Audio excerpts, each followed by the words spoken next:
Well, if we talk about the difference between students in the 50s as opposed to the latter 60s and 70s, the students of the 50s were still from another age.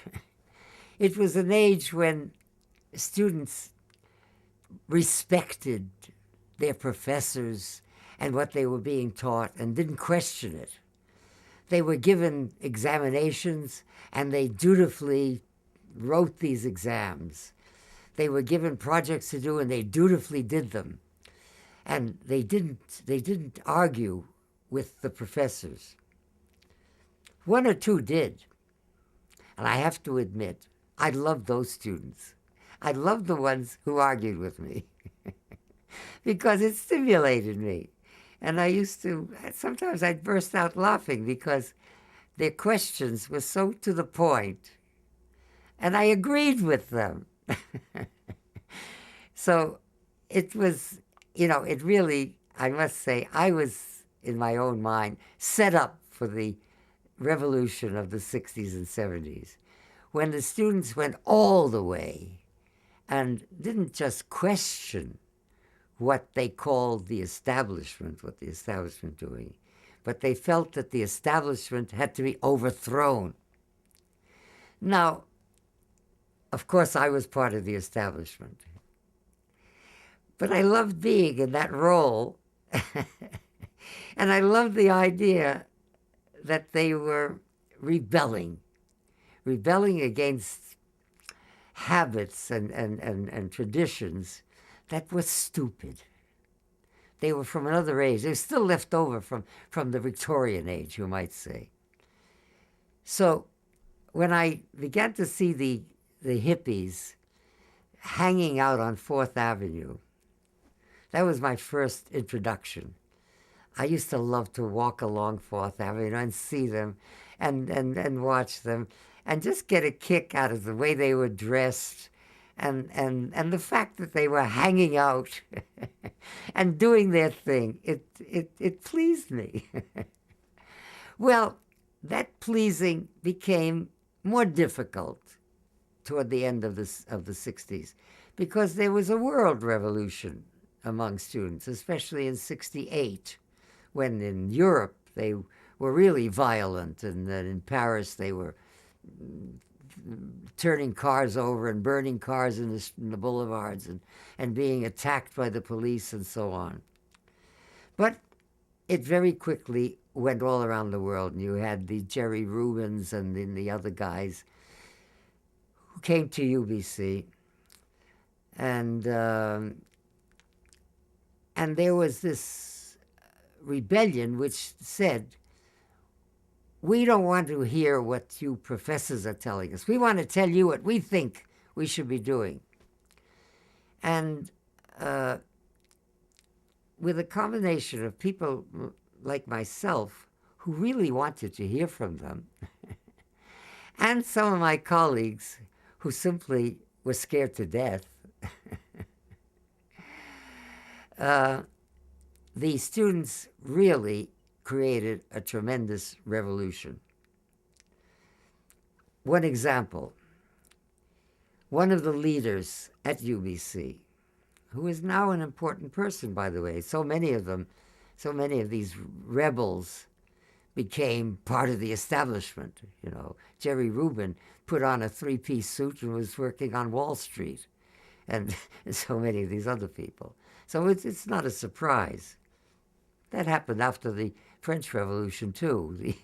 The revolutionaries became the oppressors very shortly afterward. But it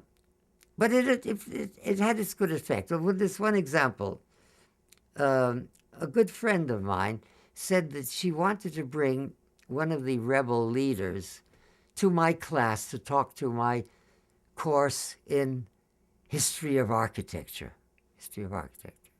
Well, I thought, that's great. They'll talk about something, or they'll be questioning the idea of studying history, other things which I would like to listen to.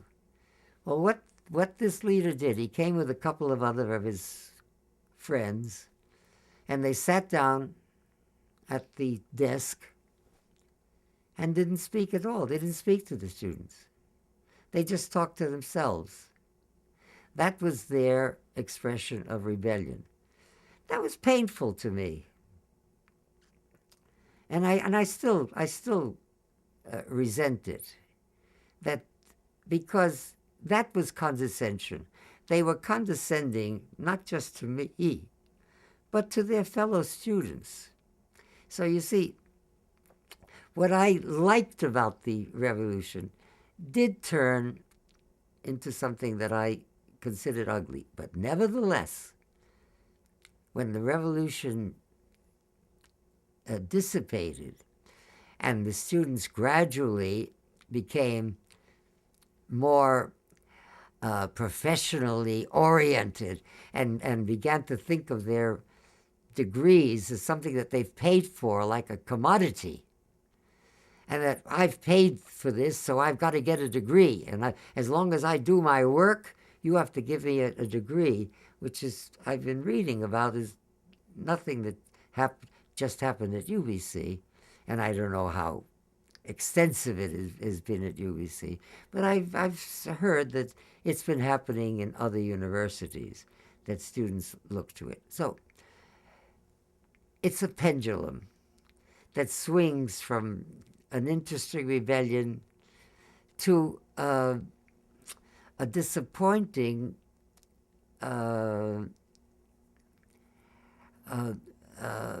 acceptance of the status quo and wanting to join the status quo and do anything that they can to join the status quo. It's a pendulum. It affected my teaching. That was the big thing that I liked about the revolution. I said to myself, this whole system of giving exams, I've always felt uncomfortable with. I was skeptical about it when I was a student because I realized when I was a student that I would get high grades on exams if I memorized the lectures or the books that I was supposed to read and regurgitated them at a lecture, at an exam, excuse me.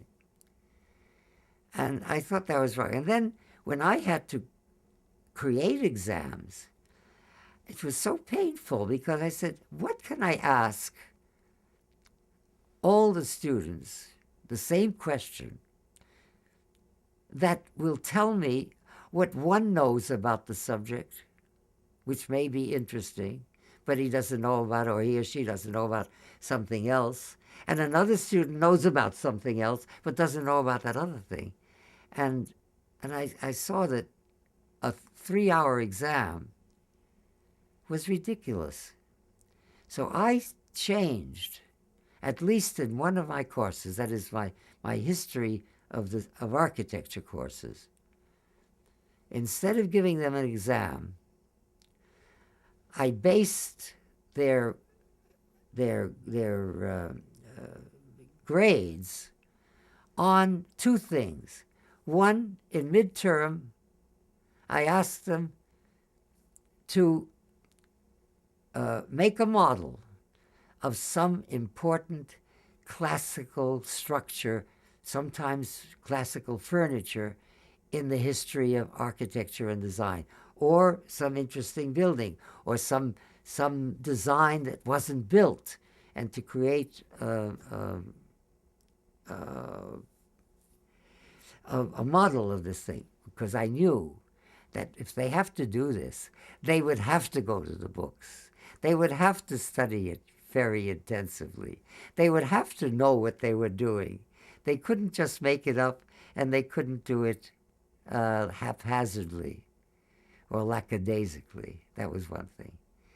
Secondly, when the course began, I told the students that they're not going to get an exam at the end of the term, but they are going to have to write a textbook of the material in the course. Because I said, no matter what you do in the future, whether you become an architect and you have to know about the history of architecture, know about these things, or whether you may be teaching this course, or you may just be an ordinary citizen and there is a referendum in the city of whether we should build something or not build it, or do something in the urban development or not do it, and you have to have an intelligent response to it. So therefore, you will create, before the end of the term, a textbook. Now, it caused me a lot of work because I had to go through 40, 50, sometimes more textbooks at the end. And I had help too. I had assistants who helped me. But it was so easy to grade because if a student came in with just notes that I could see were notes that he or she had taken from my lectures, as careful as these notes were, that was no work on the part of the student, because my lectures were intended not to tell the students everything that had to be known about the subject. My intention was to get them interested in the subject.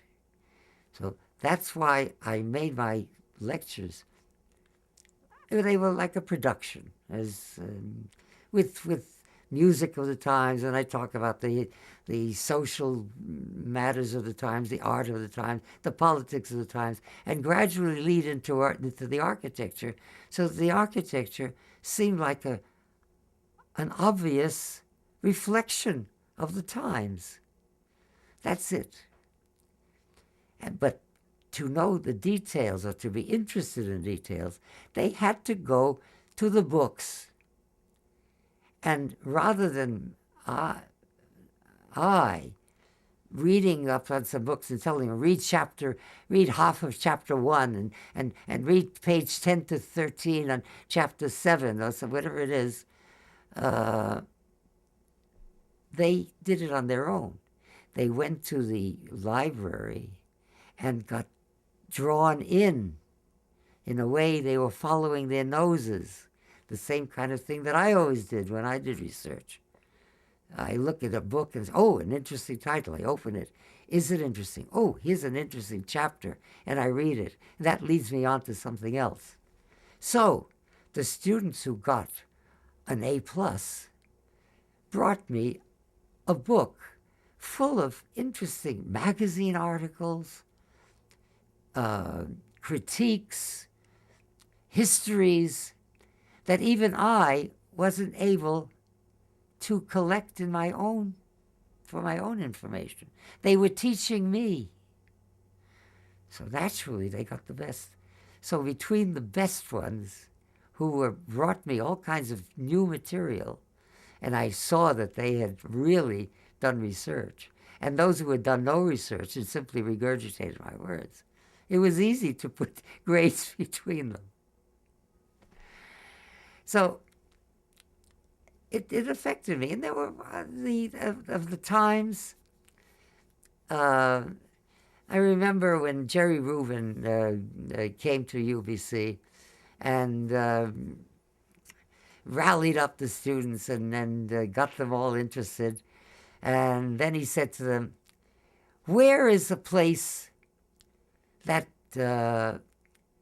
is a symbol of the establishment of academia at UBC? And somebody piped up, the faculty club. So from my office, I could see the faculty club. And I saw this big parade of guys going down there, which looked fascinating. And a few minutes later, I saw smoke issuing from the faculty club. I saw that it wasn't a fire, but there was a lot of smoking going on. Well, I couldn't resist. I dashed downstairs, dashed over to the faculty club. And of course, the smoke was pot. They were smoking so much pot that the smoke was coming out of the windows and the doors. You can't help enjoying a scene like that. The people at the faculty club were very smart. They let them all, they were spread out. I went into the faculty club to see them. They were all sitting all over on the floors and everywhere. And the people at the faculty club immediately served them cookies and cokes, which was a very smart move. And the kids had a wonderful party there. And they left. And the next morning, the faculty club found that most of their tableware had been filched. But the alumni, the Faculty Students Association, accepted the damages, and they paid for the tableware, and it was over.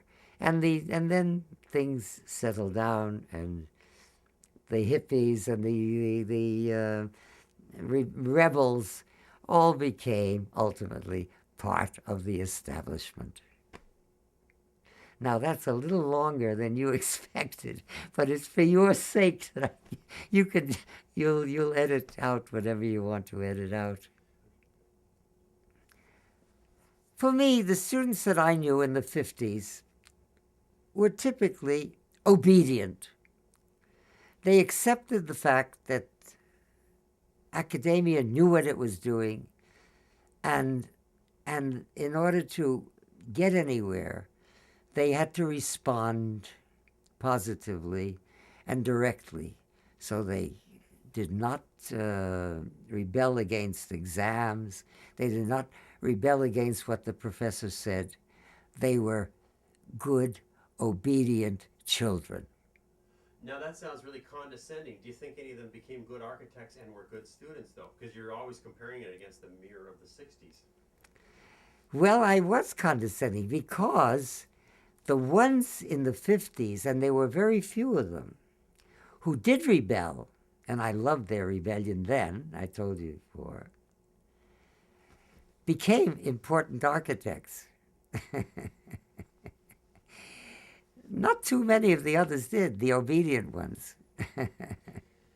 Tell me how Vancouver was in the 50s, like post-logging town. You know, it's obviously changed hugely. Can you give me, in a very short amount of words, characterize Vancouver, but really the microcosm that represents it was UBC. It's similar to the whole thing. Okay. Riff on that. Your questions are good. Vancouver in the 50s was still a saloon town. The entertainments that were offered to the weekend vacations of the miners, the loggers, and the fishermen, and people coming, mariners coming off the boats. But because of that, there was a cadre, a knot of more educated people who were having children at the time. Their children were growing up, and they were desperate to bring the arts and world culture to Vancouver. So there was that change that was occurring where the saloons were beginning to disappear and cultural activities were burgeoning. That to me sums up the 50s. Can you describe specifically UBC, where it was at in its flowering in the 50s? Well, I already mentioned that at UBC there was a status quo. UBC was being run as universities were run in the 19th century. You had your courses, you had your academics, you had your professors, and you had students. And there was no sense of changing it. There was no questioning Are we doing the right thing? Is there a new way? Is there a better way to educate? It was an acceptance of the status quo. That, to me, sums up the UBC in the 1950s. Do you think that the globalization coming into the 60s and the quality of education, we've already dealt with the rebel situation, but do you think there was improvement in the 60s, and how? I guess you can't The really separate that. globalization, globalization was not that, we didn't use that word in the 60s. We didn't realize yet that globalization was occurring. It was occurring, of course, but we didn't quite realize it or understand its results, its consequences. So the thing about the 60s, the globalization was something that had occurred in 1848 when there was a rebellion pretty much all around the world, especially in Europe. You want me to get that? Well, we'll have to Yeah, do okay. this over again. How they evolved from the 50s into the 60s. Why don't you tell me your thoughts on that? Because you were there. The change of the professors, the academics, their response to the 60s was not nearly as great as the young people who were rebelling expected it to be. Most of them resented it. Some of them responded positively and asked themselves the question that the young people are asking. Is there something that I can do better? Can I reach my students more directly than what I am doing in the past? And into the 70s, what was the continuation of that, and what was the result of the 60s? Let's talk about the 70s. This is a personal view. My view of academia in the 70s, when the rebellion dissipated and students were more career minded, was that the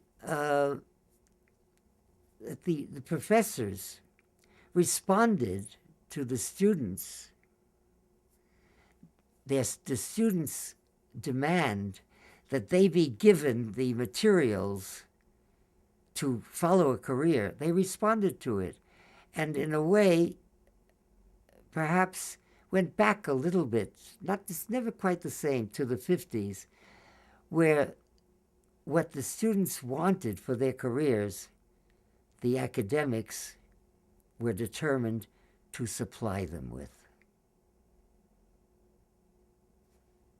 And how about the 80s?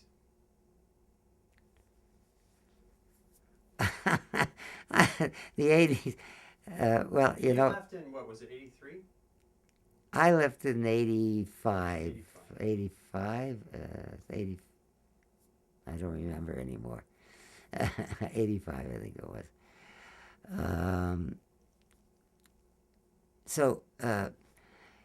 Well, I've already talked about, I'm talking about the 80s. And then I feel a little bit uneasy about talking about what's going on at the university after the 70s, because I wasn't there. I left in the 80s.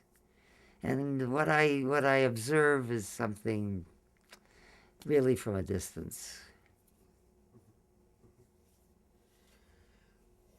What can you say about the increase in international students? When did you see that start to happen, or was that always there? Or talk to me about that. The development of the internationality of the student body was something that we didn't really notice until the latter 70s. And I was very much encouraged and inspired by this. there were two things that I saw happening. One, Canadians and Americans, let us say from North America, were traveling more and were meeting people from all over the world and learning and wanting to learn about other cultures. And at the same time, there was this beginning of the cultures, other cultures coming to us, so that this thing that we call globalization was beginning to affect us directly. And I only saw, and still see in it, a great hope for our entire civilization, certainly for our Canadian civilization. What do you think? What is the job of a university? What is a university supposed to do? I often tell students that especially in their undergraduate, it's in their undergraduate work, that they may have in mind some career that they'd like to follow, but not to be, it shouldn't be something that they've written in stone. Come to the university to shop around. Look at what the university has to offer. The university is offering you samples of what our culture in this particular time has to offer. So look and see, visit other lectures that are not part of your curriculum, and see some and shop around. You might be interesting. It's like browsing. So to me, that is what the undergraduate level of education is discovering what your civilization has to offer. That is the most important thing. Then you go on, either through graduate school or by entering some industry or some profession and specializing in that particular thing, the thing that really attracts you, the thing that will really make you happy for the rest of your life. What is the hallmark of a good teacher? Oh, I think a good teacher inspires the students to be interested in the subject that he is trying to profess. That he doesn't make up his mind that there are rules and regulations that he has to transmit to the students, and doesn't start his lectures with his back to the students by writing notes on the board for them to take down. He speaks to the students and talks passionately, excitedly, joyfully about the subject. This is a great subject, and that's why I want to tell you about it. And he gets them involved, and he gets them excited about the subject. And he simply can't transmit all the details of that subject to them, in a 50-minute lecture. But if he gets them interested, and then they go out and look up some books and start reading about this because it seems so interesting, that is the teacher's reward. And it's been my reward to this very day. When my students come to me and they say, "Oh, your lectures, it changed my life. It was a turning point in my life," and so on and so forth. A few of them do remember things that I said. I never expected any of them to remember anything I said, because I remember reading somebody's assessment of lectures, and they said, when you give a lecture, the audience only hears one half of what you said, and they only remember one half of what they hear. So don't expect them to remember more than 1/4 of what you said. And I always responded to that. I never expected people to. And it would shock me sometimes when I'd see these kids writing in their exams the same words that I gave them. That's not enough. It's not enough. It's the other three quarters that I want them to know about. Give me an example. I was never there, but give me an example of some of the methods you employed to stimulate students. And I don't want to put words in your mouth, but I know that you're known for starting off with some music sometimes, especially 9 in the morning, and just jamming it. Give me a few examples of things that you would employ to get that spark happening. Well, I always thought of every lecture as a kind of theater performance. You have to get in theater. I always felt people have to get into the mood.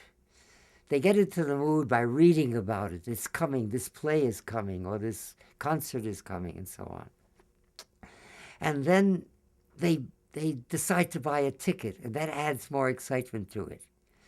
And then they go to the theater, and the theater is full of people who are interested in the subject, and the curtain is down, and the lights are up but dim. And then the lights get dim, and the curtain goes up, and it's a sequence of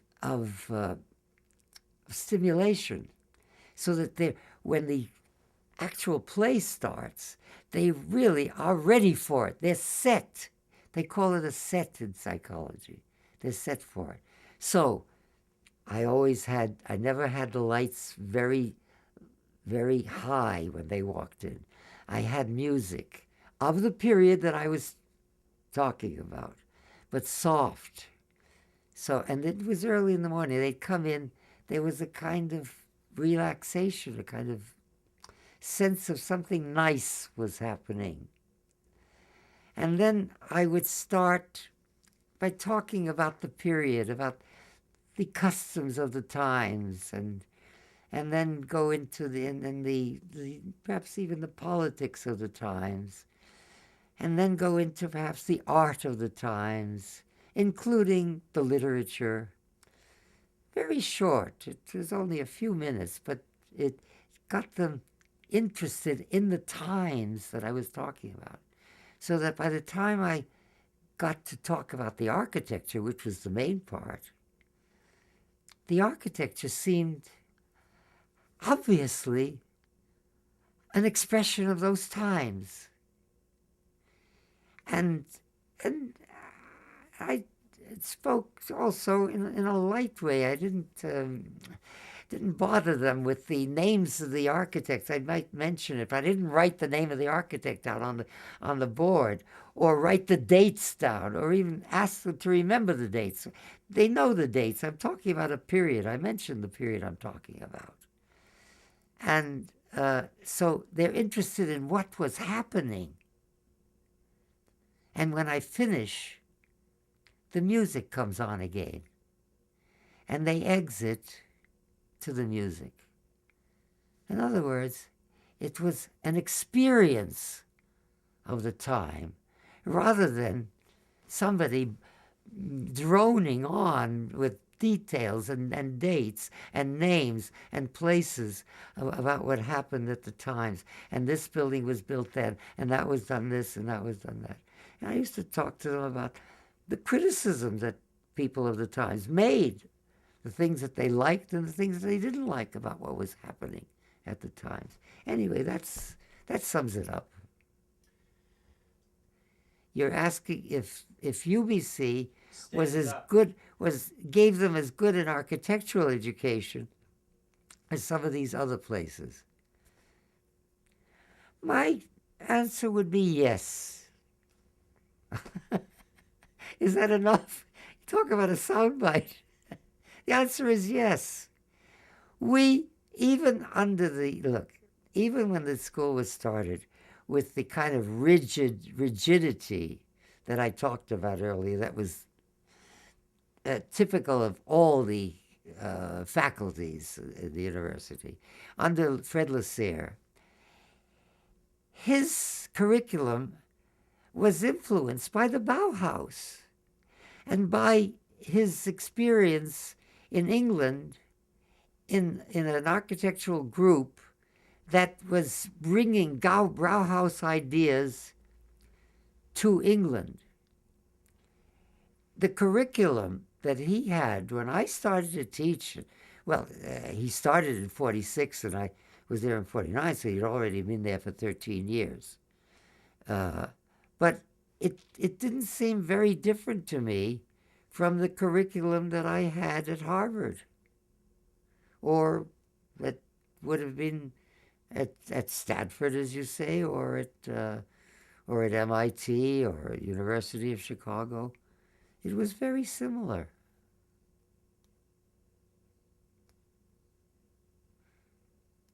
No, I've never felt that we were behind in the approach to architecture of the times. I'm not going to go into the Beaux-Arts influence starting from Napoleon's time, which went all the way into the 1930s and up to the war in North America. But by 1937, Gropius was already at Harvard, and all these other people, Bauhaus influenced people, were Mies van der Rohe was in Chicago. The North America was catching up with Europe. So, and we were catching up.